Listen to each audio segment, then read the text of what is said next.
ሰላም ጤና ይስጥልን ተመልካቾቻችን እንደምን ዋላችሁ እንደምን አመሻችሁ ካንከር ሚዲያ ዝግጅት ክፍል ያክብሮ ሰላምታችንን እናቀርባለን አክሽን ኤድ የተሰኘ ዓለም አቀፍ የግብረ ሰናይ ተቋም የአብይ አህመድ አገዛዝ ከአይኤምኤፍ ከዓለም አቀፉ የገንዘብ ተቋም ጋር ያደረገውን ስምምነት እንዲያቋርጥ ጠየቀ አክሽን ኤድ እንዳሳወቀው ከሆነ የአብይ አህመድ አገዛዝ ከአይኤምኤፍ ጋር የገባው ውል በተለይም ደግሞ በትምህርትና በጤናው በኩል በኢትዮጵያ ላይ ከፍተኛ አደጋ መደቀኑን በመጥቀስ በአስቸኳይ ከአይኤምኤፍ ጋር ያለውን ውል እንዲያቋርጥ ነው አክሽን ኤድ የጠየቀው የኤርትራን 34ኛ ዓመት የነጻነት በዓል አስመልክቶ የኤርትራው ፕሬዝዳንት ኢሳያስ አፈወርቂ ንግግር አድርጓል ለመጀመሪያ ጊዜ በተለይ ባለፉት 7 ዓመታት ባልተለመደ መልኩ የአብይ አህመድ አገዛዝን ክፉኛ ከሰዋል ወቅሰዋል ወንጅለዋል የአብይ አህመድ አገዛዝን ቅጥረኛ ሲሉ ነው ፕሬዝዳንት ኢሳያስ አፈወርቂ የገለጹት ይህንንም ጉዳይ በዛሬው የመረጃ ክፍለ ጊዜያችን እናነሳለን የኢትዮጵያ የጤና ባለሙያዎች የጀመሩትን የሥራ ማቆም አድማ አሁንም ቀጥሏል ለስድስተኛ ቀን በተለያዩ የጤና ተቋማት እየተደረገ ያለው አድማ እንደቀጠለ ነው የአብይ አህመድ አገዛዝ የጤና ባለሙያዎቹ ያደረጉትን የሥራ ማቆም አድማ አክሽፈዋል ስራውን በተለመደው ሁኔታ ቀጥሏል የተስተጓጎለ ነገር የለም የሚል መግለጫ እየሰጠ ይገኛል ነገር ግን በስድስተኛ ቀኑ ዛሬ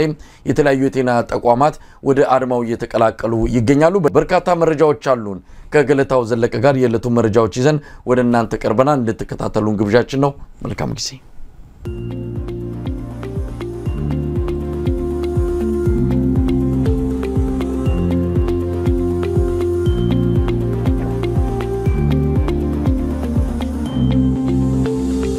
ተናስተልን ገለታው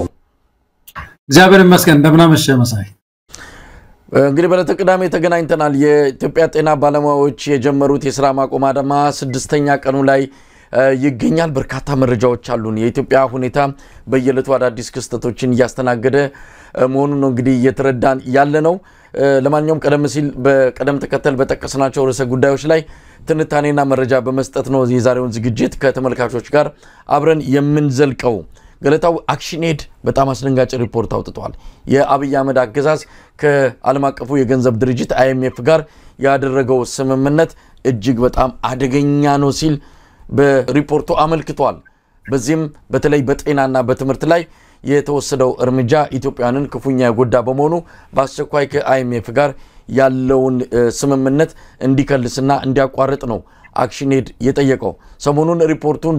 በተለያየ መልኩ ያወጣ ይገኛል በኢትዮጵያ ያሉ መምህራን 96% የሚሆኑ የኢትዮጵያ መምህራን ከመምህርነት ስራው ለመውጣት ፍላጎት እንዳላቸው ነው የገለጸው ከ65% በላይ የጤና ባለሙያዎችም ከጤናው ዘርፍ መውጣት እንደሚፈልጉ ነው የገለጸው እጅግ አስደንጋጭ ሪፖርት ነው ገለታው በቀደም ተከተል እንመለከተዋለን እስቲ አክሽን ኤድ ሪፖርትን እንዴት ተመለከትከው ከአይኤምኤፍ ጋር ያለውን ግንኙነት ወይም ደግሞ የገባውን ውል የአብይ አህመድ አገዛዝ እንዲያቋርጥ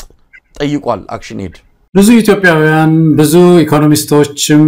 መክረው ነበር መሳይ እነዚህ ተቋማት ጋር የኢትዮጵያ መንግስት ግንኙነት ሲያደርግ የሌሎች ሀገሮችን ተሞክሮ መታየት መቻል አለበት በተለይ የብር ዲቫሉዌሽን ጉዳይ ብርን ማዳከም የብርን ቫልዩ እሴቱን ማዳከም አንድ ማስያዣ ሆኖ ሲቀርብ ብዙ ሰው ነው የጮኸው ይሄው ያጭር ጊዜ ክስተት አይደለም በቅርብ ጊዜ እኮ ነው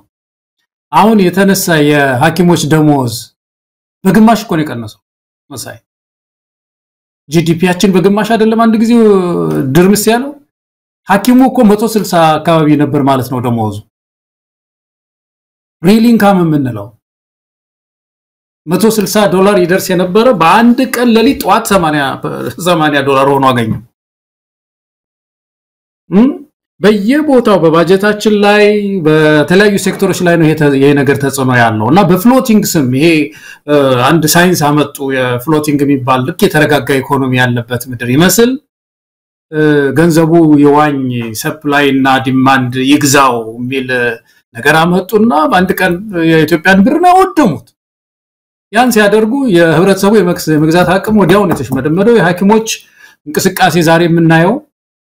የቆየ ነው በርግጥ ደሞዛቸው ተጨምሮ አቅም አብይ አህመድ ከመጣ ግሽበቱ ይጋልባል በዛ ላይ ደግሞ እንደገና ሌላ እሳት ነው የተጨመረው ከዚህ ከአይኤምኤፍ ጋር ያለው ውል እና በአጠቃላይ በሁሉም ሴክተሮች ውስጥ የጎዳን ጉዳይ ነው እኔ ይሄ አክሽን ኤድ ትልቅ ምክር ነው መሳይ ኢትዮጵያውያንም ተሰባስበን ይሄ ነገር እንደገና ሪቫይዝ መደረግ መቻል አለበት ብራችንም እንደገና መከለስ ካለበት እንደገና እንዲከለስ መታገል ነው ያለብን መሳይ በጣም አደገኛ ስምምነት ነው ገለታው ይሄ እንግዲህ የአይኤምኤፍ የዓለም አቀፉ የገንዘብ ተቋም ስምምነት በተመለከተ ባለፈው ኬንያውያን አደባባይ ወጥተው አስቀይረዋል እኛን የሚጎዳ ነው የአይኤምኤፍ ስምምነት በአስቸኳይ መቋረጥና ኬንያውያን የሚጠይቁት ጥያቄ ምላሽ ማግኘት አለበት ብለው አደባባይ ወጥተው እጅ ጠምዘው መንግስታቸው ውሳኔውን እንዲቀይር አድርገዋል አብይ አህመድ በአይኤምኤፍ አማካይነት ለኢትዮጵያውያን መልካም ነገር ይዤ መጥቻለሁ አለ ነገር ግን ይሄ ስምምነት ከተፈረመ በኋላ አይኤምኤፍ ኢትዮጵያ ላይ እጁን ካሳረፈ ወዲህ ኢትዮጵያውያን የበለጠ ትከሻቸው የጎበጠበት ሁኔታ ነው የተፈጠረው ስለዚህ ይሄንን ስምምነት በአስቸኳይ ካላቆመ በተለይም በጤናው በትምርቱ ዘርፍ ኢትዮጵያውያን ከፍተኛ የሆነ አደጋ ውስጥ ነው ያሉት የሚል ነው የአክሽን ኤድ ሪፖርት አብይ አህመድ እንደ መልካም ነገር እየተጠቀሰ ነው ያለው በቅርቡ የብሔራዊ ባንክ ገዢ አቶ ማሞ ምህረቱ የተናገሩት ነገር አለ ሁሉ ነገር እየተሻሻለ ነው ሁሉ ነገር ወደ መልካም እየመጣ ነው ይሄ የኢኮኖሚ ማሻሻውን ከተግባራዊ ካደረገን ጀምሮ ኢትዮጵያ ወደ መልካም ነገር እየመጣች ነው አሉ የገንዘብ ሚኒስትር ዴታው ዶክተር ኢዮብ ተካልኝ ድህነት ወይም ደግሞ የኑሮ ማሻቀብ ተከስቷል የሚባለው ባገላለጽ ትክክለኛ አይደለም ሐሰት ነው ሲል ነው የገለጸው ስለዚህ ኢትዮጵያውያን ምንድነው ማድረግ ያለባቸው አሁን ከፍተኛ የኑሮ ሸክም እየመጣባቸው ነው አክሽን ኤድ እንደገለጸው ከሆነ አብዛኛው በተለይ የመምህራንና የጤና ባለሙያዎች ህይወት እጅግ አደገኛ ሁኔታ ውስጥ ገብቷል ያሉ እውነቱ መሬት ላይ ነው ያለው ማንን አምኖ ማንን ሰምቶ ወደ እርምጃ መግባት እንዳለበት ውሳኔው የኢትዮጵያ ህዝብ ነው ማለት እንችላለን ገለታው አሁን የኢትዮጵያ ኢኮኖሚ ውስጥ መቼም ስታቲስቲክስ ስለማይታመን መንግስት የፈለገውን ቁጥር እየጻፈ ስለሚያመጣ አጠቃላይ ኢኮኖሚው አላደገም እንደዚህ ነው ብለህ ለመከራከር በጣም ትቸገራለህ የራሱን የኢትዮጵያን ስታቲስቲክስ ወስደህ ማለት ነው ነገር ግን አንድ ሊካድ የማይችል ደግሞ እንትን አለ መሬት ላይ በደንብ የሚታይ ገቢ አለ የሰራተኛው ገቢ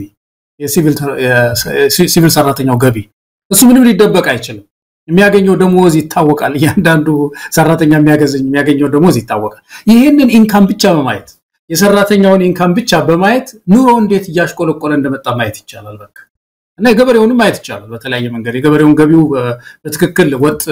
እንዳልሆነ ስለማይሆን ስለማናውቀው ወጪዎችን ተመነን ግን በወጪዎቹ አቅጣጫም ደግሞ የገበሬውን ኑሮ ማየት ይቻላል ግን የሰራተኛውን ኑሮ ብቻ አሁን የተነሳው ሰራተኛ አስተማሪው ሐኪሙን ያየን እንደሆነ ካምናው ዘንድሮ እየደከመ የመግዛት አቅሙ እየደከመ ነው ከኢንፍሌሽኑ ከገበያው ጋር ስታነጻጽረው ስለዚህ ይሄ ጉዳይ ኢትዮጵያ ውስጥ የኢትዮጵያ ኢኮኖሚ አደገ የሚባለው ነገር በሰራተኛው አካባቢ ጨርሶ አይታይም እንደውም የዋሊት ሩጫ ላይ ነው በዛ ላይ እንደዚህ አይነት ስምምነቶች ከአይኤምኤፍ ጋር የሚደረግ ስምምነት የትኛው ሀገር ጥሩ ነገር እንዳመጣን ያላቅም መሳይ በሄደበት ስምምነት በተፈረመበት ሀገር አመጽ ነው ያለው ከባድ አመጽ ነው ያለው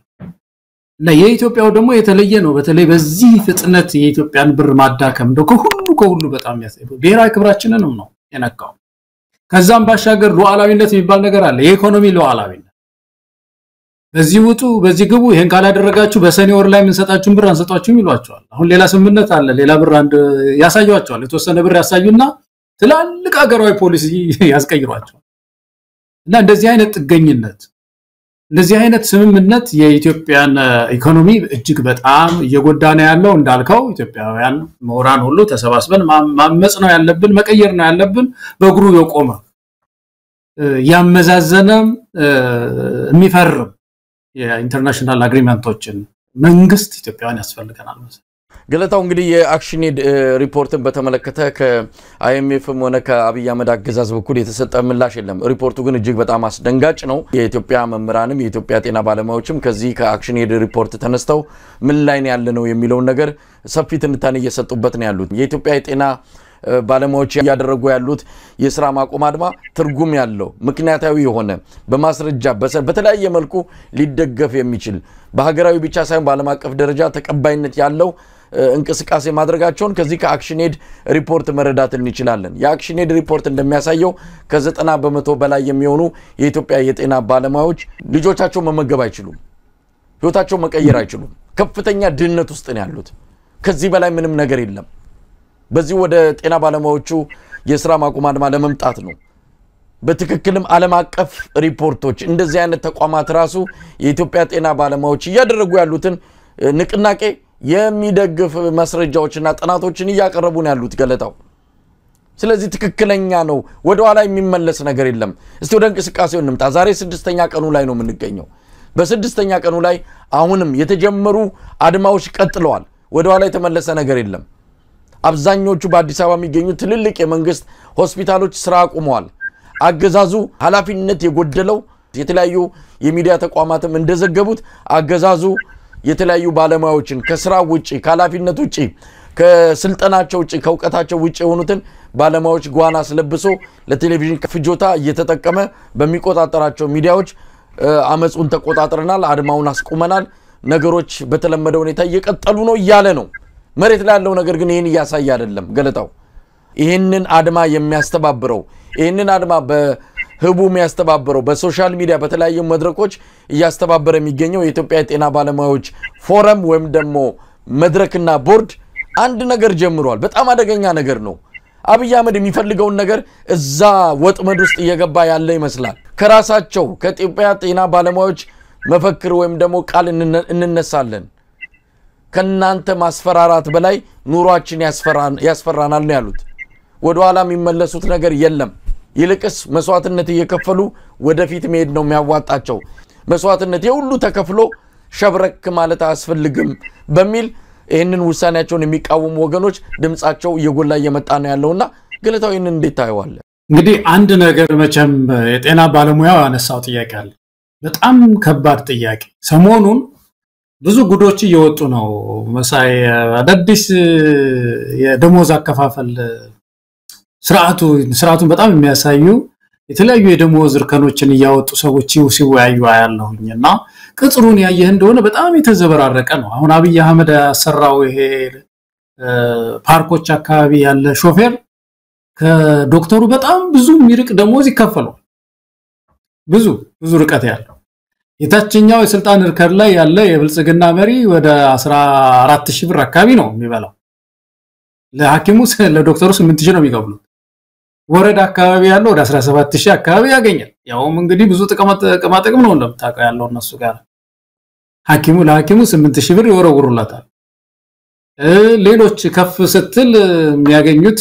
በጣም የተራራቀ ደሞዝ አከፋፈል ነው ያለውና በዚህ መካከል ለሐኪሙ ይሄን የሚወረውረው መንግስት ለምንድን ነው በአንድ በኩልኛ እንደ ህዝብ ኢትዮጵያን እንደ ህዝብ የሚያሳየን ነገር ለጤና የሌለ ትኩረት እንደሌለው ነው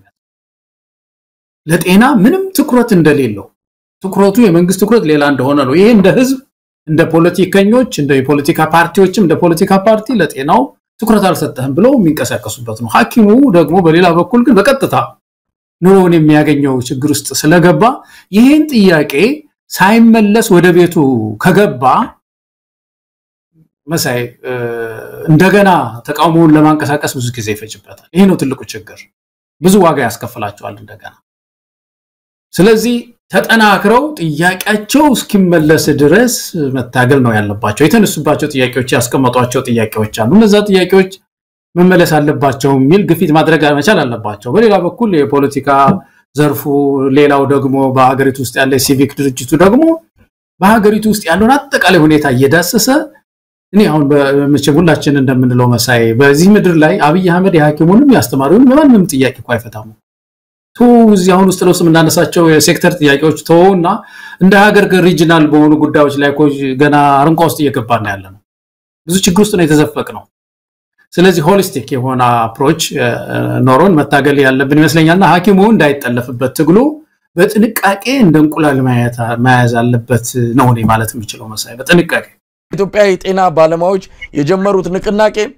ከኋላ ሞት ነው ያለው ከፊት ግን መስዋዕትነት ቢኖርም ድል አለ እሱን አስበው መጓዝ ነው ያለባቸው አገዛዙ በግራም በቀኝም በሚቆጣጣራቸው ሚዲያዎች በፕሮፓጋንዳ በሚቆጣጣራቸው የጸጥታ መዋቅሮች በኃይልና በጉልበት በተለያየ መልኩ ይሄንን የተነሳውን ንቅናቄ ሊያዳፍን መሞከሩ አይቀርም ለዚህ ግን ወደ ኋላ መመለስ ከምንም በላይ እነሱ የጀመሩትን ንቅናቄ ሳይሆን አጠቃላይ የኢትዮጵያን መጻኢ ዕድል አደጋ ላይ ነው የሚጥለውና የኢትዮጵያ ጤና ባለሙያዎች አሁን ላይ ከፍተኛ ጥንቃቄ ማድረግ አለባቸው። ይሄን ስንል ግን እነሱ ብቻ የሚጋፈጡት መሆን የለበትም። የኢትዮጵያ ጤና ባለሙያዎች የጀመሩት ንቅናቄ ሌላው ካልደገፈው ሌላው ካልተቀላቀለው ብዙም ርቀት ሊሄድ አይችልም። በትክክል ዞሮ አንድ ነገር አለ ማመዛዘን እንግዲህ ይገባናል አይደለም ማሰቢያ ቢሆን ታጥያቄዎች ያነሳን በርግጥ አብይ አህመድ የሐኪሙን ጥያቄ ይፈታዋል ወይ ጥያቄያችን ይፈታ ያሉ ሐኪሞች ሌላ ሊያስቡት የሚገባው ነገር ይሄ ይመስለኛል መሳይ ቁጭ ብለን ባርማሞ ነው የሚባለው ስናስብ ይፈታዋል እሺ ደሞዝ 8000 ብር ነው 16000 ብር ቢያደርገው የሐኪሙ ኑሮ ትንሽ ይመለሳል ወይ በእጥፍ ቢጨምርለት 16000 አይደለም 3 ጊዜ ይጨምረው 24000 ብር ቢያደርገው ባለፈው እዚህ ሀገር የነበረ አንድ ማከብረው ሰው ኢትዮጵያ ሄጃለ ጓደኞቼን ሰብሰብ አድርጌ ዝም ብለን ስጋ በላን አለ አንድ ቦታ ሄደ እስከ መጠጡ ምናምን 20000 ምናምን ብር ነው የከፈልነው አለ የከፈልኩት አለ ይሄ ሲመልሰው አለ የሰራተኛውን ኑሮ ስለዚህ አንድ ችግር አለ ማለት እኮ ነው ጥያቄው ወደ ፖለቲካ ጥያቄ ሊያደግ ነው ተወደደም ተጠላም መሰለኝ በቃ የፖለቲካ ለውጥ ይትላለች ምድሪቱ የሰራተኛው ኑሮ ይሻሻል ዘንድ ይሄው የማይገቡ ውሎችን እየተዋዋለ ከአይኤምኤፍ ጋር ባያነሳ ነው አንድ ሁለተኛ የማይገባ ፖሊሲ እየተከተለ ንብረታችንን ሀብታችንን እያባከነ ለማይሆን ነገር ደግሞ አሁን ወደ ጨረቃ ሁሉ ሊሄድ ነው ምናምን የሚባል ወሬ ሁሉ ሰማን ሰሞኑ እንዴ ይገርማል እኮ ገለታው ምናልባት እዚህ ላይ እንደው ኤነርስ ወደ ኋላ ላይ እንዳልዘነጋው ብዬ ነው አጀንዳው ከተነሳ አይቀር አብይ አህመድ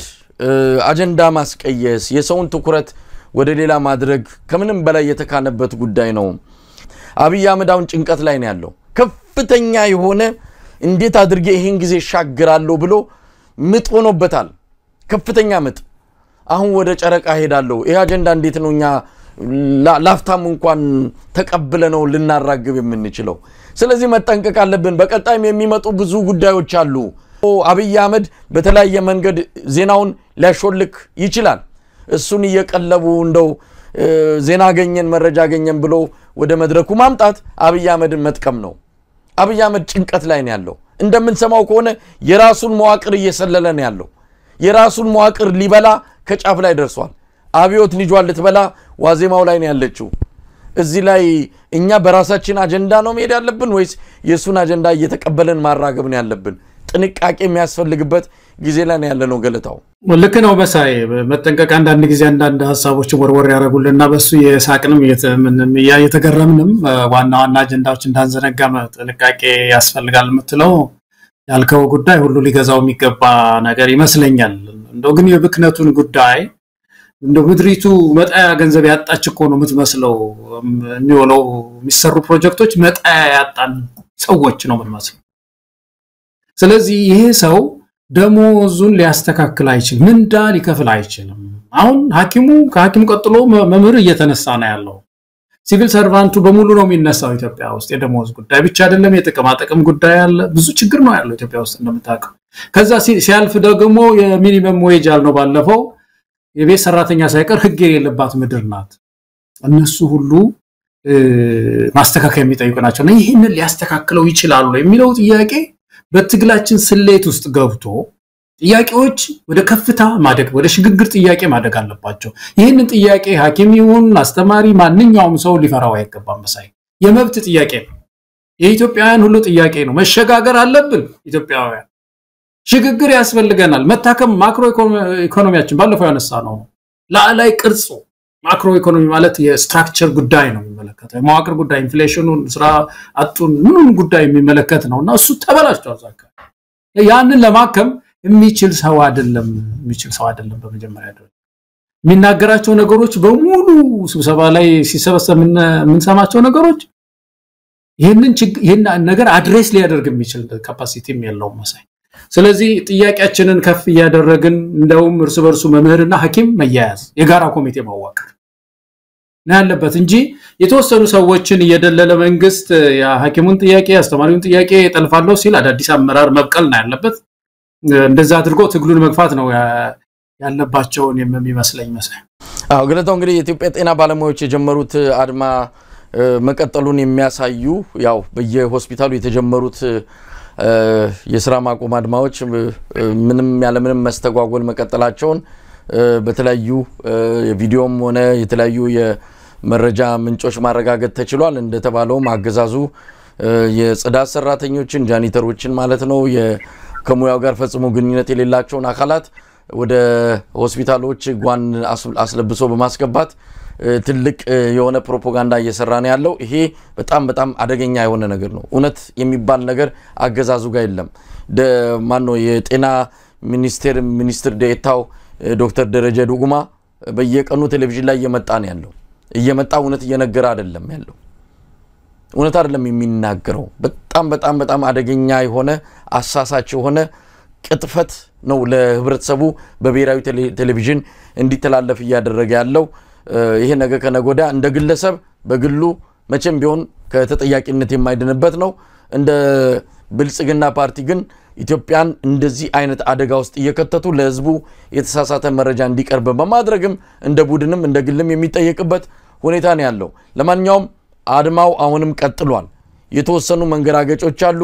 የኢትዮጵያ ጤና ባለሙያዎች ይሄንን አድማ የሚያስተባብረው አካል በህቡ የሚያስተባብረው ነው በይፋ የተቋቋመ ህጋዊ የሆነ የሰውን ምንድነው ህጋዊ አካል ወይም ደግሞ ሰውነት ያለው አይደለም ነገር ግን በማህበራዊ ሚዲያና በተለያየ መልኩ ይሄንን ትግል ያስተባበረው ያለው አካል ቅድመ ሁኔታዎችን ብሏል ቅድመ ሁኔታዎቹ እውነት ለመናገር ለአብይ አህመድ በቃል ደረጃ ለመመለስ ቀላል ናቸው የትኛውንም ከሰማይ በታች ያሉትን ጥያቄዎች በቃል ደረጃ ለመመለስ አብይ አህመድ የሚሳነው ነገር የለም በተግባር ግን አያደርገውም በተግባር የማይለወጥ ላማለኝ በሰማይ አይነት የተስፋ ቃል ሰምተው ከንቅስቃሴያቸው ወደ ኋላ የሚሉ ከሆነ እውነት ለመናገር መጀመሪያውኑ ባይጀምሩት ይሻል ነበር ለአብይ አህመድ ይመቸዋል እንዲህ አይነት ነገር ሲጀመር በኃይልም ሆነ በጉልበት ማስተንፈስ ነገ ከነጎዳ የሰው ፈራ ተባሊል ይችላል ስለዚህ አሁን የጀመሩትን ነገር አጠናክረው የሆነ ትርጉም ያለው ለውጥ እስኪመጣ ድረስ መቀጠል ነው ያለባቸውና ይሄንን ኃላፊነት ወስደው ታሪካዊ ኃላፊነት ይወሰዱ ዋጋ እየከፈሉ ያሉ የኢትዮጵያ የጤና ባለሙያዎች በመንግስት የተለያዩ እርምጃዎች እንደው ሸብረክ ማለት የለባቸውም ከምንም በላይ ለመንግስት ያስተላለፉት ቃል አለ ከማስፈራሪያችሁ በላይ የምንፈራው ኑሯችንን ነው ብለዋል ስለዚህ ወደሚፈሩት ኑሯቸው መመለስ የለባቸውም ነው ገለታው እንደው ማጠቃላይ ሐሳብ ስጥና ወደ ሌላው አጀንዳ እንሄዳለን ነገር ምንድነው እንግዲህ እንደዚህ አይነት ትግል ሲመራ ፕላን ቢ አመራር ቢ ያስፈልገዋል መሳይ ምክንያቱም ሰዓት ውስጥ ነው ያለው ትግሉን ባቀጣጠሉ ቁጥር እነዚህ የሚመሩ ሰዎች በቀላሉ ሊያዙ ይችላሉ በቀላሉ በሴኩሪቲ ከበባ ውስጥ ሊቆዩ ይችላሉ ሊያስፈራሯቸው ይችላሉ ብዙ ችግሮች ሊኖሩ ይችላሉ ስለዚህ ሌላ አመራር በህቡ ሊመራ የሚችል ይህን ህዝባዊ ቢተኝነት ይህን የሐኪሙን ትግል ወደፊት የሚያራምድ ሌላ አደረጃጀት መፈጠር መቻል አለበት አንድ ጊዜ በጣም ሴንትራላይዝድ የሆነ አደረጃጀት እሱ ከተመጣ ብዝንትኑ እንዳይወጣ ብዬ ነው መሳይ እና ይሄ እንዲህ አይነት አደረጃጀት ብዙ የሰላማዊ ትግል በሚያደርጉ ሀገሮች የተለመደ አሰራር ነውና እንደዚህ አይነት ፓራለል በጎንዮ ያለ አንዱ ሲታሰር ሌላው ብድግ ብሎ ትግሉ ሊያስቀጥል የሚችል አደረጃጀት ሐኪሞቹ መፍጠር መቻል አለባቸው ይሄ ነው አንደኛው ነገር እንደው ባንተ ላይ መጨመር ያለብኝ መሳይ ከዛ ባሻገር ግን በምንም ተአምር እጃችሁን አትስጡ በእውነት እንደ ሐኪም የተጎዳ የለም መሳይ ኢትዮጵያ ውስጥ በጣም የተጎዳ የለም የዘበኛ የታችና የበታች ስራ ነው ማለት አይደለም ሹፍርና ዝቅተኛ ስራ ነው ማለት አይደለም የነሱን ያህል አይከፍሏቸው ሹፌሩን 13000 ብር ከፍሎ ለሐኪሙ 8000 ብር ነው የሚከፍለው ዛሬ ደግሞ የወጣ አንድ እንትን አለ የአዲስ አበባ አስተዳደር አካባቢ መሬት እና ብድር እንሰጣለን ለሰራተኛው ላስተማሪው ሙሉ ብድር እንሰጣዋለን በአነስተኛ ወለድ ብለው ሊደልሉት መጡ አይደለም በአነስተኛ ወለድ ለአንድ አስተማሪ እና ዳነች ናቸው እንደማይዘው ይመጣ አይደለም በአነስተኛ ወለድ ያለ ምንም ወለድ ብድር ቢሰጡት አስተማሪው መክፈላቸው ከምኑ ላይ ይክፈለው በወር 4000 ብር ያገኛል አንድ አስተማሪ አንደኛ ደረጃ አስተማሪ 5000 ብር ያገኛል ከ5000 ብር ላይ ምኑን ነው በወር የሚከፍለው ወዳ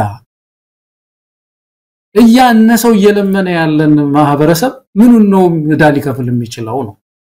ስለዚህ ይሄ ጉዳይ እኔ መምህሩም አስተማሪውንም ሊያስተባብረው ይገባል የሚለው ነገር እንደው ረገጥ አድርገን መናገር ያለብን ስለመሰለኝ ነው። ገለታው እንግዲህ የአብይ አህመድ አገዛዝ ይሄንን የተነሳውን ህዝባዊ ንቅናቄ በነገራችን ላይ በግምገማም ሰነድም ቀርቦ ሰነዱ ላይ ሰሞኑን ስንወያይም ነበር ይሄ የመጣብንን የህዝብ ንቅናቄና ወደ ሌሎች የህብረተሰብ ክፍሎች ሊተላለፍ እንደሚችል እርግጠኛ የሆኑበትን ነገር እንዴት ነው ማስቆም ያለብን ብለው ባለ 14 ገጽ ሰነድ አዘጋጅተዋል። በዛ ሰነድ ላይ ይሄ የሐኪሞቹ ወይም ደግሞ የጤና ባለሙያዎቹ ንቅናቄ ወደ ተለያዩ የህብረተሰብ ክፍሎች ሊዛመት እንደሚችል እርግጠኛ ሆኗል። ይሄን እንዴት ነው መንቀጫው የሚል ነው በሰነዳቸው ያዘጋጁት። በተለያየ መልኩ ነው በተለያየ በኃይል በመደለል በማታለል በብዙ መንገድ ይሄንን ካላስቆም ነው ህልውናችን አደጋ ላይ ነው እንደ ብልጽግና እንጠፋለን ብለው ነው ድምዳሜ ላይ የደረሱት። ለምሳሌ አሁን የጠቀስከው ነው የኢትዮጵያ ንግድ ባንክ ለራሱ እየተንገታገተ ያለ በድጎማ ያለ በአይኤምኤፍ ምንድነው ዳራጎት የቆመ አይኤምኤፍ መጥቶ ትንሽ ሳንቲም ጠብ የሚል ነገር ስለሰጠው ነው እኮ ቀና ያለው እሱ ተቋም ወደ 210 ቢሊዮን ብር ነው ወደ ፋይናንሱ አስገብቶ የመኖሪያ ቤት ወደ 41000 ኢትዮጵያውያን የመኖሪያ ቤት እንሰጣለን። ይሄ ወደ ተግባር የሚመነዘር አይደለም። አዲስ አበባን እኮ ሸጠዋታል። የትኛው መሬት ላይ ነው የሚሰራው? አዲስ አበባን እኮ የተባበሩት አረብ ኤሚሬት እኮ ገዝተውታል። ምንም የቀረ መሬት የለም። የት ላይ ነው ይሄ 41000 ቤቶች የሚሰሩት? ይሄ ስምምነት የተፈረመው በኢትዮጵያ ንግድ ባንክና በአዲስ አበባ ቤቶች አስተዳደር ነው። ድንገት የመጣ ይሄ ንቅናቄ አስደንግጧቸው የተፈጠረ የፌክ ፕሮጀክት ነው። በፍጹም ተግባራዊ ሊሆን አይችልም። ወደ መሬት የሚተረጎም አይደለም። ከፍተኛ ጥንቃቄ ያስፈልጋል። ገለታው ካልበላት በጣም ያሳስባል። መሳይ በጣም እቺ ቀላል ነገር ናት። መቼም መሰረት ድንጋይ ይጥላሉ እንደምታውቀው መሰረት ድንጋይ ተጥሏል ብሎ እንግዲህ ላማን ላይ በሰማይ አስተማሪው 40,000 ቤት እየተሰራ ነው ያን ጊዜ ይደርሳል ዝም ብዬ ልራብ ይያለ በቃ እንደው ይያለ መከራውን ሲያይ ሚኖር ከሆነ እኔ አልጠብቅም። ይሄንን እነሱ ግራ ስለተጋቡ የሚያደርጉት ነገር ስላጡ ብቻ ነው እንዳልከው ይሄ ተግባራዊ ሊሆን የማይችልም። ሁለተኛም እንደገና ደግሞ የሐኪሙ ጥያቄ የኢመርጀንሲ ጥያቄ ነው። የአስተማሪው ጥያቄ የአስቸኳይ ጊዜ ጥያቄ ነው። የአስቸኳይ ጊዜ የምግብ ጉዳይ ነው። የትራንስፖርት ጉዳይ ነው። ልጆችን ማኖር አልቻልኩም ነው። ቁርስ መዝለል ጀምር ያለው ምሳ መዝለል ጀምር ያለሁኝ ቢሮ የማደር ጀምር ያለሁኝ ትራንስፖርት አልቻልኩም ወዘተርፈ ናቸው። 5-10 ዓመት የሚቆይ የግንባታ ስራ ጠብቆ ጡረታ ሊወጣ የደረሰ መምህር ያንን ሲጠብቅ የሚኖርበት ሁኔታ የለምና እንደዚህ አይነት ማታለያዎች ሲመጡ እንደውም ለውስጥ መግባት አለበት። ያ ገንዘብ ካለ ያንን ገንዘብ አሁን ስጡት፣ ደሞዙን አሻሽሉ፣ ጥቅም ስጡት፣ ትራንስፖርቱ ይከፈል። ሌሎች አሁን ደግሞ ግሽበቱን በተለይ ሊያበርዱ የሚችሉ በተለይ ምግብ ነክ ጉዳዮችን በርካሽ ማቅረብ ይሄ ነው እንግዲህ ጊዜያዊ ችግር ሊፈታ የሚችለው። ይሄን ማድረግ አይችልም መሳይ። ዞሮ ቅድም ያልነው ጥያቄ ነው ከሽፏል። ብዙ ነገር የከሸፈብን ሆነናል። አለመታደል ሆኖ የሰው ያክሽፈውብናል። ስለዚህ ጥያቄዎች ወደ ሽግግር ማደግ አለባቸው። ወደ ሽግግር ካደጉ በኋላ ታክሞ ነው እንደገና የኢትዮጵያ ኢኮኖሚ ታክሞ ስለ ሰራተኛውም ደሞዝ መክፈል የሚቻለው። አሁን አንዴ ከሰላም ችግርም የተነሳኮ መንግስትም እኮ ቀረጥ እኮ መሰብሰብ አልቻለም። አማራ ክልል ቀረጥ አይሰበስብም። ኦሮሚያ ክልል ስንሰማ ቀረጥ አይሰበስብም። ያንን እኮ ይሰበሰበ ነበር መክፈል የነበረበት። እንደዚህ የማይሰበስብ ነገም የማይሰበስብ መንግስት ምድሪቱን በሰላም እጦት የሚያናውጥ መንግስት ለሰራተኛ ምንዳውን ሊሰጥ አይችልምና መነቃቃት አለብን። በሌላ በኩል ግን ይችን ነገር ሊጨምር መሳይ ብዙ ጊዜ ያነሳነው ነገር ቢሆንም በብዙ ሀገሮች ውስጥ የሰራተኛው ትግል በጣም የሚራመደው የሰራተኛን ዩኒየን ያለባቸው ሀገሮች ናቸው። ጠንካራ የሰራተኛ ዩኒየን የሳውዝ አፍሪካ ትሬድ ዩኒየን በሽግግር መንግስት ውስጥ ሳይቀር ባለፈው የአፓርታይድ ትግል ውስጥ በለው በየትኛው ጊዜ ውስጥ ሰፊ እንቅስቃሴ ያለው ነው። ጠንካራ ነው። መንግስትን እንደዚህ ነው የሚያንቀጠቅጠው። ኢትዮጵያ ውስጥ ኢሰማኮ ከባድ ጥያቄ የሚነሳበት ድርጅት ነው። ወይ ያመራር ለውጥ ያምጡ እዛ አካባቢ በእግሩ ቆሞ መንግስትን የሚገዳደር ተቋም መሆን አለበት። ከተወለደ ስንት ጊዜው ማደግ አለበት። ለሰራተኛው መወገን መቻል አለበትና በአንድ በኩል የሰራተኛ ዩኒየኑንም ሰራተኛው በእግሩ ቆም አለበለዚያ እኔ አመራር ለውጥ ላምጣ ብሎ መጠየቅ ይኖርበታል። ገለታ ወደ ሌላው ርዕሰ ጉዳይ እንሂድ። የኤርትራ ነጻነት ቀን ነው 34ኛ ዓመት የነጻነት ቀኗን ኤርትራ ያከበረች ትገኛለች። ፕሬዝዳንት ኢሳያስ አፈወርቂ ይህንን ዕለት አስመልክቶ በአስመራ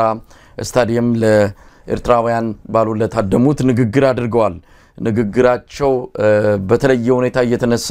ይገኛል። ባለፉት 7 ዓመታት ከአብይ አህመድ አገዛዝ አንፃር ተናግሮት የማያውቁትን በጣም ጠንካራ የሆነ ንግግር ማድረጋቸውን ነው መረጃዎች የሚያመለክቱት። በአንድ ቃል የሚገለጽ ነገር አለ፣ ቅጥረኛ። የአብይ አህመድ አገዛዝን ቅጥረኛ መንግስት ነው፣ የሌሎች ሀገራትን ፍላጎት የሚያስፈጽም አዲስ አበባ ላይ የተቀመጠ ቅጥረኛ አገዛዝ እንደሆነ ነው እንግዲህ ንግግራቸውን ወስደን በአንድ ቃል እንደው መግለጽ ከቻለን ቅጥረኛ አገዛዝ ኢትዮጵያ ላይ መሰየሙን የሚገልጽ ነው የእሳቸው ንግግር። ብዙ ነገሮችን አንስተዋል። ከአብይ አህመድ አገዛዝ ጋር ሆነው ስላደረጉት ነገር ምንም የሚጸጽተን ነገር የለም ብለዋል። ብዙ ነገር ነው ያነሱት። በቀጠናው ላይ ከፍተኛ ትርምስ እየፈጠረ ያለ አገዛዝ ነው ሲሉ ፕሬዝዳንት ኢሳያስ አፈወርቂ የብልጽግናውን አገዛዝ ክፉኛ ተችተዋል። በቀጠናው ላይ ቀውስ የሚፈጥር ሲሉ የገለጹበት ሁኔታ በዋናነት የሌሎችን አጀንዳ ለማስፈጸም የመጣ አገዛዝ ከመሆኑ ጋር አያይዘው ነው የገለጹትና የኢትዮጵያ ትልቁ ችግር ይሄ ነው ብለዋል። አገዛዙ ቅጥረኛ መሆኑን በመጥቀስ ነው የገለጹትና እንዴት አየኸው? ለመጀመሪያ ጊዜ በይፋ የኤርትራ መንግስት በተለያዩ ባለስልጣናት እንዲሁ ሾልኮ የሚወጡ ነገሮችን እንሰማ ነበር። በተባራሪ ምን ሰማቸው ከጀርባ ምን ሰማቸው ነገሮች ነበሩ። አሁን ግን በይፋ በሁለቱ አገዛዞች መሃል ግልጽ የሆነ ልዩነት እንዳለና ወደ ፍጥጫ ያመራ ነገር እንዳለ በፕሬዝዳንት ኢሳያስ አፈወርቂ ንግግር ለመደምደም ችለናል። ገለታው ፕሬዝዳንት ኢሳያስ አካባቢ ይህን ያህል ከረር ያለ ቃል ብዙ አልተሰማም እስካሁን ነበረ። በኢትዮጵያ በኩል ግን በየቴሌቪዥኑ ብቅ እየተባለ በፊት የነበረው ኤርትራ የሚለው ስም በሻቢያ ተቀይሮ ስድብ ነክ አሁንስ ይሄ የተባለውን ያህል የሚመዝን የተለያዩ ስድቦች በአንዳንድ ባለስልጣኖች ሲነዛ ነበርና እንግዲህ አሁን ደግሞ ፕሬዝዳንት ኢሳያስ ይሄንን ግብረ መልስ መስጠታቸው አንድ የሚያሳየው ጥሬ ሀቅ ነገር አለ። ጡዘት ላይ መድረሱ የሁለቱ ሀገሮች ግንኙነት ያደር ሽክርናው ወይም ደግሞ መሻከሩ የጨመረ መጥቶ መሰዳደብ አንተ ቅጥረኛ መባባል ላይ ደርሷል ማለት ነው። እንግዲህ ከስድብ ቀጥሎ እንደሚመጣው የሚለውን ነው ማሰብ ያለብንኛ መሳይ ምንድነው አሁን ያደገ መጥቶ እንዲህ አይነት ከባድ የከረረ ቃል ውስጥ ከገቡ የሚቀጥለውስ ምንድነው የሚሆነው የሚለው ነገር ለኢትዮጵያውያን ሁሉ ለኤርትራውያን ሁሉ ሊያሳስብ የሚገባ ነው መሳይ። አብይ አህመድ በተለይ በእኛ በኩል በሀገራችን በኩል ያለው ችግር ይሄ ሰው በተለይ እንደዚህ አይነት ከጎረቤት ጋር ያለን ውጊያ የውስጥ ችግር ሊያፈርስልኝ ይችላል የሚል ስሌት እንዳለው ማወቅ አለብን ሁላችንም መሳይ። ወደዚህ ቢያዘነብል በኤርትራ በኩል በተለይ የቀይ ባህርን ስም እየጠራ ባህር በር ለማግኘት ነው ምንታገለው ብል የተወሰነ ድጋፍ ላገኝ ይችላልኝ። በዚህ ደግሞ እንግዲህ የውስጥ ግጭቶችን ለስልሼ የተወሰነ ጊዜ ባለ ቀደም ያልከው በስልጣን ላይ ሊቆይ ይችላል የሚል አስተሳሰብ ያለው ሰው። ስለዚህ ወደ ጦርነት ሊማግደን የማይችልበት ምንም መንገድ የለም። ከዚህ የተነሳ ነው በየቤታችን ያለውን ይሄንን የከፋ አስተዳደር የመጥረግ ስራ መስራት መቻል አለብን። ይሄ የተነሳ ህዝባዊ ቢተኝነት ለውጥ ፖለቲካል ቼንጅ ቢያመጣ ሪጅኑ ይቀየራል መሳይ። ሪጅኑ ይቀየራል። ከሶማሌላንድ ጋር ያለን ግንኙነት እንደገና ይታደሳል።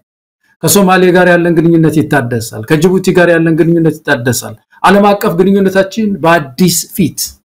በአዲስ ራዕይ ይለወጣል። የኢትዮጵያ መለወጥ ሪጅኑን ሊቀይረው ይችላል መሳይ። እንደ አንከር ስቴት ነው የምትባለው ኢትዮጵያ አንከር ስቴት በሆርን ኦፍ አፍሪካ ላይ ይሄን ሚናዋን ትጫወት ዘንድ ፖለቲካል ቼንጅ በጣም አስፈላጊ ነው። ለኢኮኖሚያችን ብቻ አይደለም ጎረቤት ሀገር ጋር ተቻችሎ ለመኖር ምስራቅ አፍሪካን ለማረጋጋትም ያስፈልገናልና ስጋቱን ሁላችንም ኢትዮጵያውያን ብንይዘውና ብንታገል ጥሩ ይመስለኛል። እንዲህ አይነት ጦርነት ውስጥ ድንገት ብንገባ በጣም ከፍተኛ የሆነ ውድመት ነው የምናመጣው። ከፍተኛ የሰው ኃይል ከፍተኛ የሆነ የኢኮኖሚ መሳሪያ ላናጣ እንችላለን። ምክንያቱም ግጭቱን የሚፈልጉ ኃይሎች አሉ የውጭ ኃይሎች። ኢሳያስ ያሉት እኔ በሳቸው በኩል አላቅም እንጂ በአብይ አህመድን እኛ ቅጥረኛ ስንለው እኮ ነው የኖርነው። ስቴት በተለያየ እንትን የኢትዮጵያን ጥቅም አሳልፎ የሰጠ ስቴት ካፕቸርድ ሆኗል ኢትዮጵያ ውስጥ። ወደ ሶማሌ ሲሄድ ታስታውስ እንደሆነ ሶማሌላንድ ሲሄድ እኮ ተቀጥሮ ነው ይያልን ነበር የነበር ይሄ እውነት አለው ስለዚህ ይሄንን ስርዓት የማስወገድ ስራ መስራት መቻል አለብንኛ ቤታችን የሚለው ላይ እናተኩር ነው ጥሩ የሚመስለኝ መሳይ ገለታው እንግዲህ ፕሬዝዳንት ኢሳያስ አፈወርቂ በ34ኛ ዓመት የነጻነት በዓል ላይ የአብይ አህመድ አገዛዝን ወይም ብልጽግናን ቃል በቃል የኦሮሞማ ሲሉም ነው የገለጹትና በጣም ግልጽ በሆነ መልኩ እንዲሁ ዝም ብሎ መሸፋፈን የሌለበት በግልጽ ቃል የጠሩበት በግልጽ ቋንቋ የገለጹበት ነው ማለት እንችላለን እነዚህ የውጭ ኃይሎች ይላሉ የውጭ ኃይሎች የሚሏቸው እንግዲህ በግልጽ ያስቀመጡት የለም ምዕራባውያን መንግስታትን ሊሆን እንደሚችል እንገምታለን ወይም ደግሞ በቀጠናው ላይ አሁን ገፍተው እየመጡ ያሉ እንደነ ተባበሩት አረብ ኤሚሬት ሌሎችም እነ ቱርክን ብቻ በግልጽ አላስቀመጡም እነዚህ የውጭ ኃይሎች ብልጽግና በተባለ ወኪላቸው አማካይነት የኢትዮጵያ ህዝብ ላይ ላለፉት 5 ዓመታት ያወጁት ጦርነት ምን ያህል ተስፋ እንደቆረጡ ያሳያል ያሉት ፕሬዝዳንቱ ብዙ ነገርን ጠቅሰዋል ሊያቀርቡ የሚፈልጓቸው ምክንያቶች ብዙ ናቸው የውሃ ጉዳይ ናይልና ቀይ ባህር የባህር በር ማግኘትን የኦሮሞ ህዝብን የማይወክል የኦሮሞ ማስተሳሰብ የኩሽና የሴም ግጭት የአፋር ህዝብና መሬትን ለዚህ አጀንዳ መጠቀምና ጦርነት በሰፊው መቀስቀስ ነው ያሉት ፕሬዝዳንቱ ይህንን ለማሳካት የአብይ አህመድ አገዛዝ የጦር መሳሪያ ግዢና የወታደራዊ ጡንቻ የማሳየት ትርኢት ላይ እንደተጠመደ ነው በግልጽ ያስቀመጡት በጣም ምንድነው ግልጽ የሆነ ተቃውሞ ወይም ደግሞ አቋም ነው ፕሬዝዳንቱ ያራመዱት ከዚህ በኋላ ምን ሊመጣ እንደሚችል አላቅም የአብይ አህመድ አገዛዝ ምናልባት በጓሮና በኮሪደር የሚያደርገውን አቋሙን ወደፊት ለፊት አምጥቶ በግልጽ ከኤርትራ መንግስት ጋር ሊጋፈጥ ይችላል አይችልም የምናየው ነው የአብይ አህመድ አገዛዝ ወደ አሁን አብይ አህመድ ሰሞኑን ወደ አውሮፓ ሄዷል አውሮፓ ለምንድን ነው ሄደው በጣም ሚስጥራዊ ተደርጎ የተያዘ ጉዞ ነው 7 ሀገራትን ይጎበኛል ተብሏል ዛሬ ፓሪስ ላይ ጉብኝቱን ጨርሶ ወደ ቪየና ኦስትሪያ ሄዷል ለምን ምንድነው የፈለገው ለምንድነው የሉካም ቡድን በብዛት ይዞ ያልሄደው ይሄ የተለየ ጉዞ እንደሆነ ይታመናል በዚህ ወቅት ላይ ሀገሪቱ ቀውጢ በሆነችበት ሰዓት ላይ አብይ አህመድ አውሮፓ ሄደው ለሌላ ምክንያት አይደለም ጦርነት ከፊት ልክ ምንድነው የሚባለው ለኢትዮጵያ ልክ እንደ መልካም ነገር ጦርነትን ከፊት አስቀምጦ ነው ለዛ ጥይት እና መሳሪያ የሚሰጡ ሀገራትን ለመና ሄደው ለማንኛውም ገለታው የኤርትራ መንግስት አቋም በዚህ ደረጃ ከመጣ በቀጣይ ምን ልናይ እንችላለን አንዳንድ ሪፖርቶች እየወጡ ነው የኤርትራ መንግስትም እየተዘጋጀ ነው ጥሪ አድርጓል ሰራዊቱን ያንቀሳቀሰ ነው ከዚህም ባሻገር የኢትዮጵያ መንግስትን አማጽያን የአብይ አህመድ ተቋሚዎችን በቀጥታ እየረዳ ይገኛል የሚሉ ሪፖርቶች እየወጡ ነው በቀጣይ ምን ልናይ እንችላለን ይሄ ቅጥረኛ የሆነ መንግስት ለኢትዮጵያ ህልውና ለኢትዮጵያ ህዝብ ሳይሆን ለሌሎች ሀገሮች እየሰራ ያለው የአብይ አህመድ አገዛዝ ምንድነው ነገ ከነጎዳ የሚጠብቀው ሚለውን ለባጭሩ እናንሳ ይሄ ቅጥረኛ ምናምን ሲባል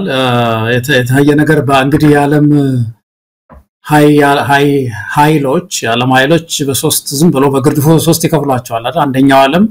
ሁለተኛው ዓለምና ሶስተኛው ዓለም ይባላል ሶስተኛው ዓለም እንግዲህ እኛ ነን ማለት ነው ሁለተኛው ዓለም የሚባሉት እነ ቱርክ እነ ሳውዲ አረቢያ እነ ዩኤኢ ቻይናም ወደዛ ተሆናለች የመሳሰሉ ሀገሮች ናቸው አንደኛው ዓለም የሚባለው ደግሞ ይሄ አውሮፓውያን አሜሪካ እና ካናዳ ወዘተርፈ የመሳሰሉት ናቸው አሁን በሆርን ኦፍ አፍሪካ ላይ እዚህ ምስራቅ አፍሪካ ቀንድ ላይ ያለው ትንቅንቅ አብዛኛው የሁለተኛው ዓለም ሀገራት ናቸው እነሱ የተወሰነ ኃይል ማሰባሰብ ይፈልጋሉ ራሳቸውን ትንሽ ከፍ ማድረግ ይፈልጋሉ ወደ አንደኛው ዓለም ማስጠጋት ይፈልጋሉ ያንን ለማድረግ በተለይ እዚህ ሆርን ኦፍ አፍሪካ ላይ በጣም የደከመውን ስቴት እሱን እንደመጫወቻ እየተጠቀሙበት ነው ያሉት ሳውዲ አረቢያም ከዩኤኢም ከቱርክም አካባቢ በተለይ እና አሁን ቅጥረኝነት በአብዛኛው እዚህ አካባቢ እኛ ሪጅን አካባቢ የሚሰራው ከነዚህ ጋር ነው በአብዛኛው ማለት ነው ስለዚህ ይሄንን ጉዳይ ኢትዮጵያውያን በእኛ በቤታችንም ውስጥ በደንብ ማየት አለብን በዙ ሰዓት ውስጥ እየገባን ያለ ነው ከነዚህ አካባቢ በሚወረወር ፍላጻ ነው በጣም ከባድ ፍላጻ አለብን ማለት ነው አንድ ይሄ ነው ሁለተኛው ነገር እንግዲህ ይሄም ይያለ የአብይ አህመድ ደግሞ በስልጣን ላይ የመቆየት ፍላጎት አለ ከፍተኛ ፍላጎት ገደብ የሌለው ፍላጎት አለ በሌላ በኩል ደግሞ የሚገፋው ኃይል በስቷል የውስጥ አመጹን በስቷል እና በዚህ መካከል እንግዲህ የሰው እንደዚህ አይነት እሳት ውስጥ ጦርነት ውስጥ አድር ምድሪቱን ይዞ አይገባም ብለን መታለል የለብንም ቀደም ከፍ ሲል እንዳልነው መሳይ ስለዚህ ሊገባ ይችላል እንግዲህ ምክንያቶች ሊዘረዝር የሚችለው አንዱ የባህር ጉዳይ ነው አልበረደም የባህር በር እንትኑ ፕሮፓጋንዳው በኢትዮጵያ መንግስት በኩል እንደውም ይህ ህዝባዊ አመጹ ብድግ ሲል አሁን ከትላንት ወዲያ በዚሁ በኢትዮጵያ ቴሌቪዥን ሲነገር ነው ስለ ባህር በር ጠቀሜታ ኢትዮጵያ ባህር በር ይገባታል የሚባል ነገር አንድ ስር ሁለተኛ የድንበር ጉዳይ እስካሁን ድረስ ወደኛ ኤርትራ ሰራዊት ዘልቆ ገብቷል የሚል ነገር እየተናገሩ ነው ያሉት ይሄም ደግሞ አንድ ጦርነት ቅስቀሳ ወደ ጦርነት ውስጥ ሊከት የሚችል አንድ ምክንያት ነው የሚሆነው ስለዚህ ሌላው ሶስተኛ ያነሳው ነው የተቃዋሚን ማጠናከር እዚህ አዲስ አበባ ድረስ ቢሮ ከፍቶ የኤርትራን መንግስት እንዲወጋ ኃይልን የማገዝ ነገር አለና ከዛም እንደዚሁ ሊኖር ስለሚችል ይሄ ጉዳይ ወደ ኮንፍሮንቴሽን የምንለው ወይ ደግሞ ወደ መጨረሻው የሚሊተሪ ግጭት ውስጥ ሊከት ይችላል የበሰሉ ነገሮች አሉ ማለት ነው በጣም የበሰሉ ነገሮች አሉ ስለዚህ እንግዲህ ልናይ የምንችለው ነገር እኔ በአብዛኛው የሚመስለኝ ወደ ግጭት የመግባቱ ነገር ያጨመረ ስለመጣ ኢትዮጵያውያን እንደው መታገል ነው ያለብን ይሄን ነገር ለመቀልበስ መሳይ ለመቀልበስ ኢትዮጵያውያን ለውጥ ማምጣት መቻል አለብን እዛ አካባቢ ቤተመንግስት አካባቢ ያላችሁ ሰዎች ተነሱና ይቺ ምድር ይብቃት የነውጥ ጊዜ ሊበቃት ይገባል በእውነት ድሮ ሚናዋን መጫወት አለባት ያስባሉ መሳይ ገለታው እንግዲህ አሁን የባህር በሩን ጉዳይ በተመለከተ አብይ አህመድ ጠንከር አድርጎ እየደበት እንዳለ የሚያሳዩ የተለያዩ መረጃዎችንም እየሰማን ነው ሰሞኑን የጦር ኃይሎች ምክትል ኤታማዦር ሹም ሌተና ጀነራል አበባው ታደሰ የቀይ ባህርን ወሰን ለመጋራት ያቀረብነውን ያነሳነውን ጥያቄ እንደ ስህተት ቆጥረው እዚያም የሚንጫጩ አካላት እንደተንጫጩ ይቀራሉ እንጂ የቀይ ባህር ጠረፍ ወሰን ተጋሪ መሆናችን የማይቀር ነው የሚል ንግግር ሰሞኑን አድርጓል በነገራችን ላይ ወታደሩ ይነሳል ወታደሩ ያመጻል ብለው አበባው ታደሰ ብርሃኑ ጁላ በስብሰባ ተጠምደዋል ሰሞኑን አንድ የወታደሩን ደሞዝ የሚያሳይ አንድ ሰነድ ወጥቷል እውነት በጣም ነው የሚያሳዝነው እዛ ቀበሮ ጉድጓድ ላይ እንደዛ ዋጋ እየከፈለ ያለ ወታደር ለምን ብሎ ነው ወይ ትርጉም ያለው አላማ ይዞ ሀገር የማዳን ሀገርን የማስቀጠል አላማ ይዞ ያንን ዋጋ ቢከፍል እሰየው ለጽድቅም ነው ብለን እንደ ሀገር አሰበን ልንተው እንችላለን የአብይ አህመድን ወንበር ለማስጠበቅ ዋጋ የሚከፍሉ ወታደሮች ማመስ ካለባቸው አሁን ነው ስለዚህ ይሄን ስለተረዱ እነ ብርሃኑ ጁላ እነ ብርሃን ማነው አበባው ታደሰ እየተረባረቡ ነው ያሉት አጀንዳ ማስቀየስ ወታደሩን በተስፋ በባዶ ተስፋ መመገብ እንደነ ነገር ጀምሯል ለማንኛውም የባህር አጀንዳውን አበባው ታደሰ እየቀሰቀሰን ያለው አንስተናል ወደ ኋላ እንመለስም ልትንጫጩ ትችላላችሁ የዛ የቀይ ባህር አካል ግን መሆናችን የማይቀር ነው ይያለ ነው አዎ ፊልድ ማርሻሉም እኮ በቅርብ ጊዜ እንደዛ ብለዋል እኮ ተወያይተንበታል አንድ ጊዜ ታስታውስ እንደሆነ መሳይ ፊልድ ማርሻሉም እኮ እንደዚሁ እንደውም ፖለቲካ ሰው አይደሉኝ ሰው ምን አገባቸው ይሄ ፖለቲካ አቋም ነው የባህር በር ኢትዮጵያ ይኖራት አይኖራት የሚለው ቢያንስ የፖለቲካ ውሳኔ ነው ወታደር ዝመር ሲባል ይዘምታል ሚሊተሪ ኦፕሬሽን ሪፖርት የሚያደርገው እንጂ የሀገርን የፖለቲካ አቋም ለይተነትን አይገባውም ነበር ምንለው ሚናው የተደበላለቀበት ሀገር ስለሆነ እንደፈለጉ ነው የሚሉት ዞሮ የሚያሳየን የመንግስት አቋም መሆኑን ያሳያል ዋናው ነገር እና እኚህም ሰው እንግዲህ እየደገሙት ያለው ይሄው ነው እየተሻለ አልመጣም ማለት ነው ዋናው ኢምፖርታንት ነገር በርግጥ ኢትዮጵያ የባህር በር ይኖራት ዘንድ ነው ወይ አብይ አህመድ ሁሉ ፉከራ ነው በርግጥ ኢትዮጵያን የባህር በር ለማጎናጸፍ ነው አይደለም መቼም ጤነኛ የሆነ ሰው በዚህ መንገድ የባህር በር አይገኝም በዚህ ዘመን በ21ኛው ክፍለ ዘመን ዩናይትድ ኔሽንስ በጣም በተጠናከረበት ዘመን የዓለም ሀገሮች ውልና ስምምነት እንደዚህ ዶሴው እንደዚህ በሆነበት ዓለም አቀፍ ስምምነቱ ባደገበት ኢንተርናሽናል ሎው በጣም በዳበረበት ዘመን ዝም ብሎ ያንድ ሀገር ባህር ወስዶ እዛ ላይ ከትሞ ወደ ባገኘው ሊባል የሚችልበት አሰራር የለም ሊኖር አይችልም በመድር ላይ ከዚህ በኋላ የሚኖራት ኢትዮጵያ የዲፕሎማሲ ጉዳይ ይሄን የባህር በር ጉዳይ ተፈታዋለች በተለይ በጅቡቲ በኤርትራ በኩል ያለው ግንኙነታችን የጊዜ ጉዳይ ነው የሚፈታው እና ይሄ ጉዳይ ሊያድርን እንደሚገባው ያውቃሉ አድሮ በሰከነ መንፈስ ምንወያይበት ነው የቀጥለውም ትውልድ ተወያይቶ የሚያስተካክለው እንደሆነ ያውቁታል ግን እንደው መሳከር እዛ መጨፈር አለብን ባህር ላይ ነው ያንን ካላደረግን ሌላ ምናነሳው ብሔራዊ አጀንዳ በዚህ ሰዓት የለም እስቲ እውነት ጀግና የሆነ መሪ እኮ ሰራተኛውን ማብላት ነው ሌላ ነገር ተው አሁን ወደ ይሄ የውሃውን ምኑን ተውና መሳይ ሰራተኛውን አስተማሪ ራበኝ የሚልበት ምድር አይደለም ሐኪም አሁን ባለፈው ቃል ነው ለዓለም አቀፍ ሰው ተናገረዋለህ አንዴ ዶክተር የህክምና ዶክተር ዳቦ እየጠየቀ ነው ብለን ማስረዳት አቅቶን የለም ያለንበት ሀገር እንደዚህ የተዋረድን ሰዎች እንደዚህ የተዋረድን ህዝቦች ትኩረታችን በእውነቱ እርሻውን ቶሎ ቀይሮ ንግድ የውጭ ንግዳችንን ቶሎ ቀይሮ የውስጥ ጉዳያችን ማስተካከል ነበርና ለፖለቲካ ትርፍ አገኛለሁ ብሎ ነው አገሪቱን እየወሰደ የዘፈቀ ያለው እኛ ከኤርትራ ከወንድሞቻችን ጋር አንዋጋም ኢትዮጵያና ኤርትራ ወዳጅ ህዝብ አንድ ህዝብ ነው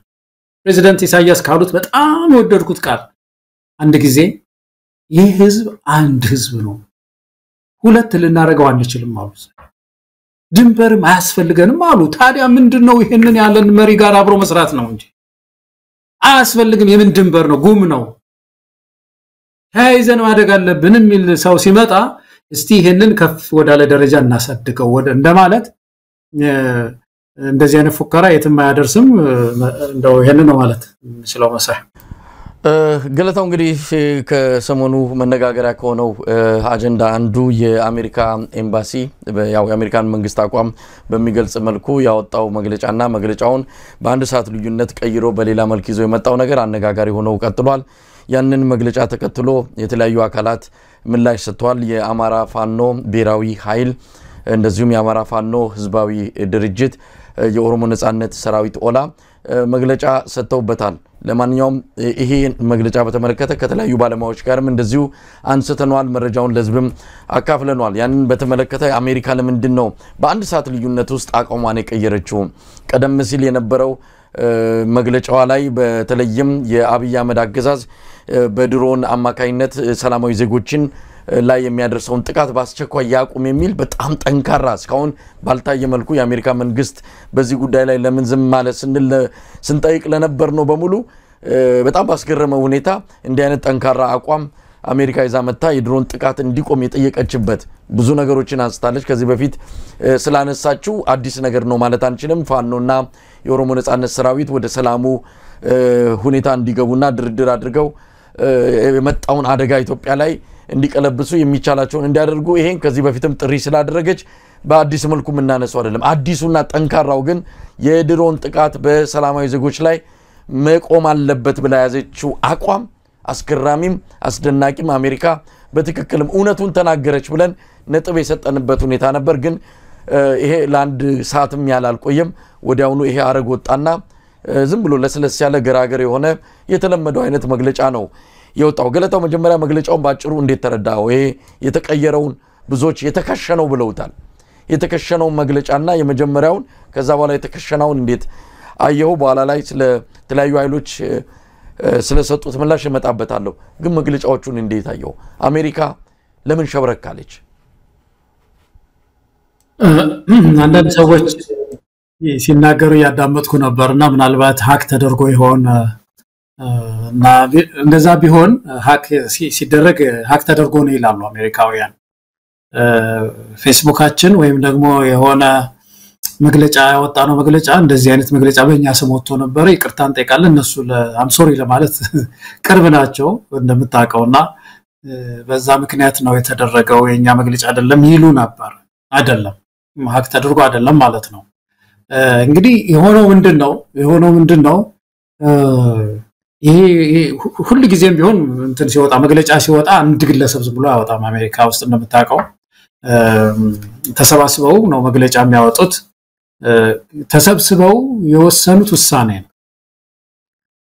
ኢትዮጵያ ውስጥ ሪፖርቶች አሏቸው ሪፖርቱ ከኛ በላይ ነው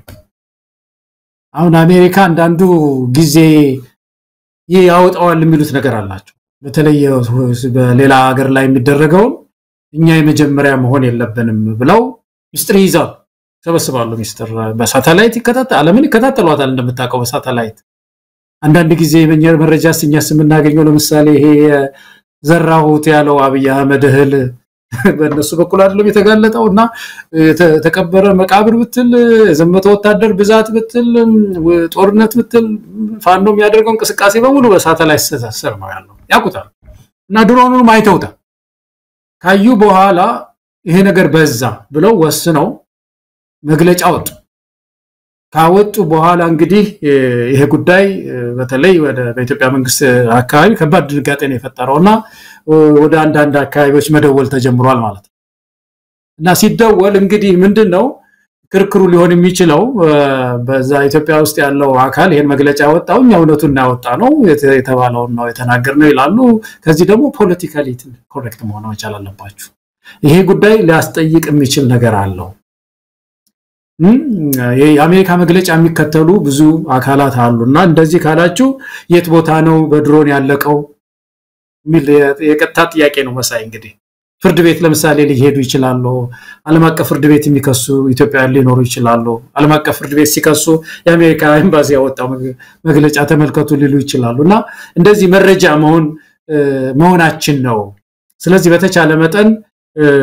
እንትኑ መስተካከል አለበት ተብሎ የተስተካከለ ነው ይሄ ነው ለኔ የሚገባኝ መሳይ ግን ፖለቲካ ድርጅቶችና ሲቪክ ድርጅቶች አንድ ነገር ማድረግ አለብን በያለንበት ኤምባሲውን መጠየቅ አለብን አሁን በተደራጀ ሁኔታ ደብዳቤ መጻፍ መቻል አለብን እንደዚህ አይነት መግለጫ አውጥታችሁ በኋላ እንደዚህ ብላችኋል እኛ እስከምናውቀው ድረስ ሪፖርቶች የሚያሳዩት ሰብአዊ መብት ድርጅቶችም እንደሚሉት የኢትዮጵያ መንግስት በድሮን እንደሚጨፍጭፍ የታወቀ ነው ያንኑ ከገለጻችሁ በኋላ መልሳችሁ እንደዚህ አድርጋችኋልና ለዚህ ማብራሪያ ይሰጣን ብሎ ኤምባሲውን መጠየቅ ሲቪክ ድርጅቶች የፖለቲካ ድርጅቶችም ይኖርባቸዋል የሚል እምነት ነው ያለኝ መሳይ ገለታው ግን ለምንድነው የአሜሪካ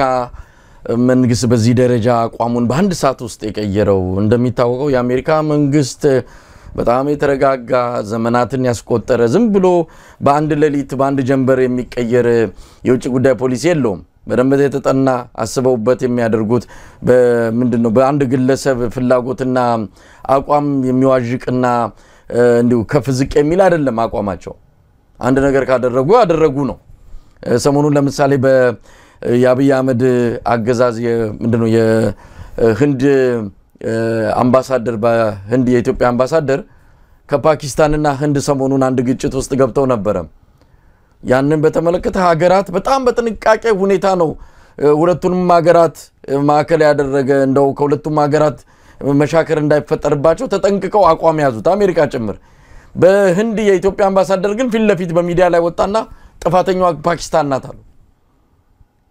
ይሄ አምባሳደር የኢትዮጵያ አምባሳደር ይሄን ሲናገር የግሉ አቋም ነው ወይስ ከምን ተነስቶ ነው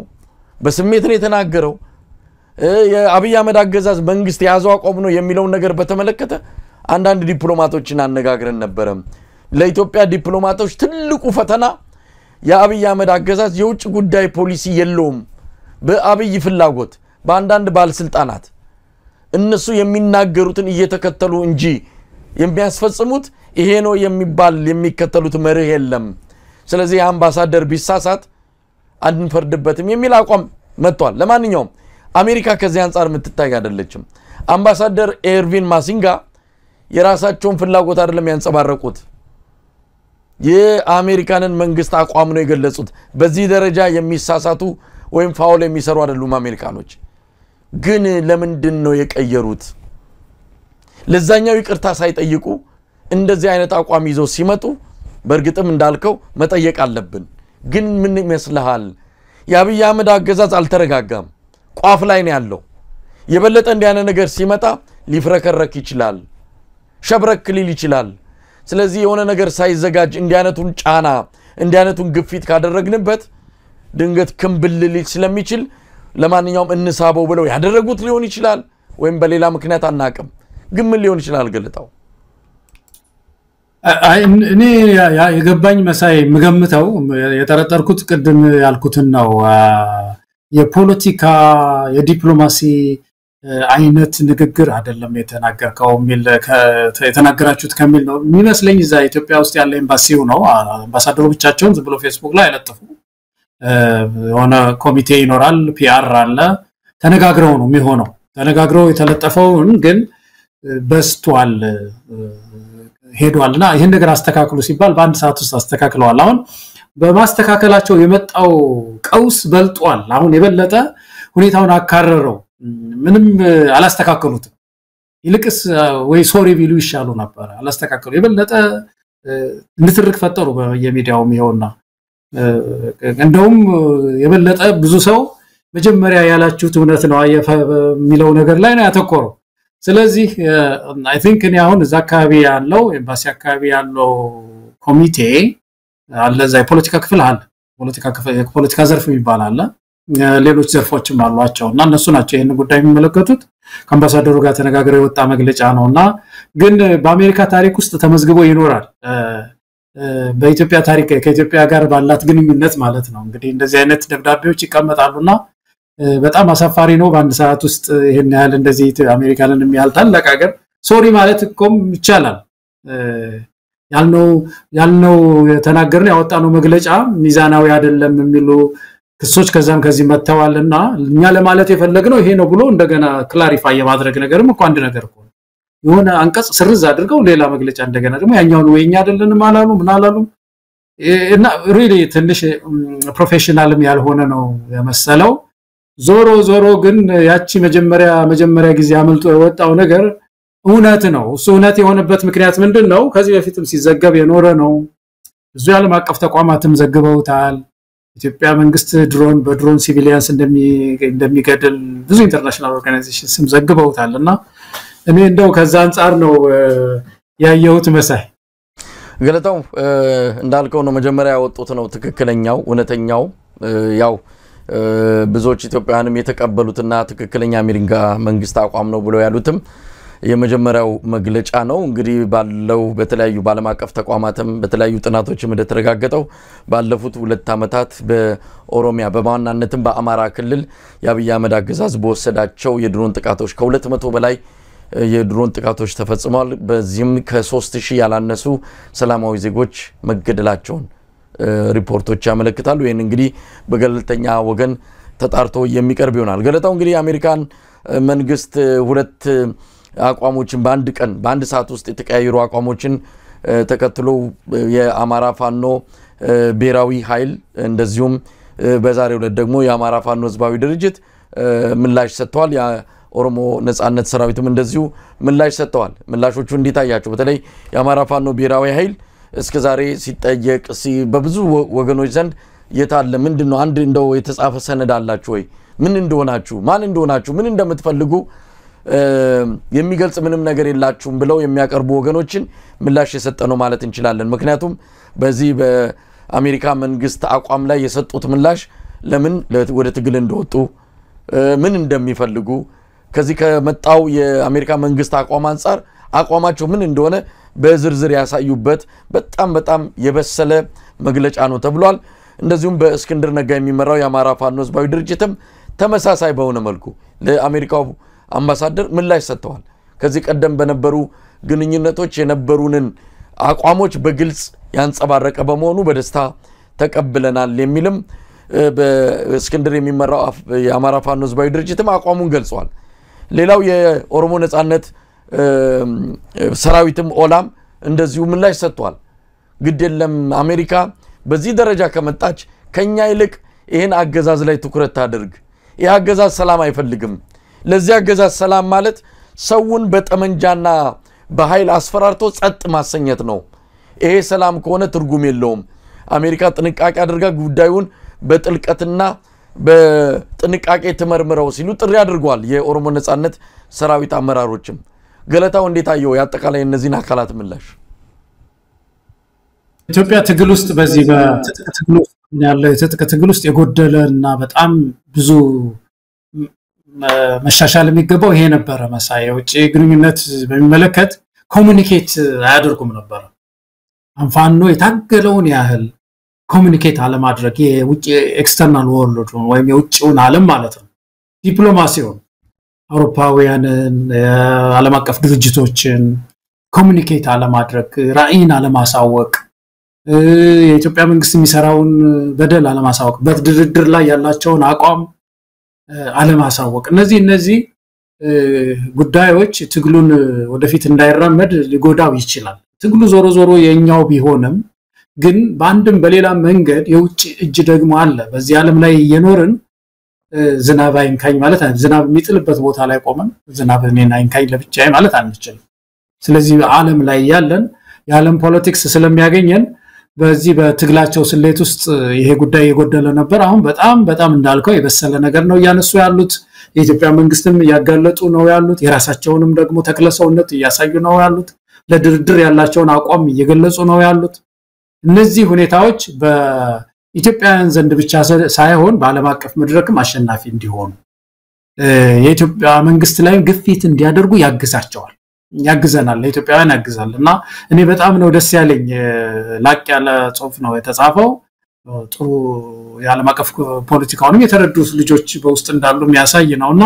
መግፋት ነው ያለበት የመቆም የለበትም ራሱን የቻለ ዲፓርትመንት ኖሮ ከአውሮፓውያን ጋር በሚኖረው ግንኙነት መካከለኛው ምስራቅ ላይ ቀደም ያልነው አሁን በተለይ የሁለተኛው ዓለም አካባቢ እነሱ ናቸው አሁን ጠንክረው ይሄንን ሪጅን እየዘወሩት ያሉትና እነሱም አካባቢ መድረስ ይኖርባቸዋልና መጠናከር ነው ያለበት ጥሩ በጣም ጥሩ ኮሙኒኬሽን ብዬ እንደው ደስ ብሎኛል እኔ እንዳንድ ኢትዮጵያዊ መሳይ ገለታ ውስጥ እናጠቃለው ብዙ ነገሮች አሉ ምናልባት ያለነሳናቸው ሌሎች ክስተቶችም አሉ በኢትዮጵያ ኦርቶዶክስ ተዋሕዶ ቤተክርስቲያን ላይ አብይ አህመድ እንግዲህ የጀመረው ጣልቃ ገብነት የመጨረሻው ምዕራፍ ተብሎ የተወሰደው የሰሞኑ የርክበ ካህናት ጉባኤም የሚጠቀስ ነው ከዚህ አንፃር የአብይ አህመድ ጳጳሳት ወይም ደግሞ የአብይ አህመድ ቀኝ እጅ ሆኖ በኢትዮጵያ ኦርቶዶክስ ተዋሕዶ የቅርብ ጊዜ ታሪክ ውስጥ ትልቅ ጠባሳ የፈጠሩ ህጽጽ ያለባቸው በስማቸው የሚጠቀስ ኃጢያት ወይም ደግሞ ግድፈት ያለባቸው ሰዎች አሁን ወደ ቤተክርስቲያኒቱ ቁልፍ ስልጣን መጥተዋልና ይሄ ደግሞ የሆነው በአብይ አህመድ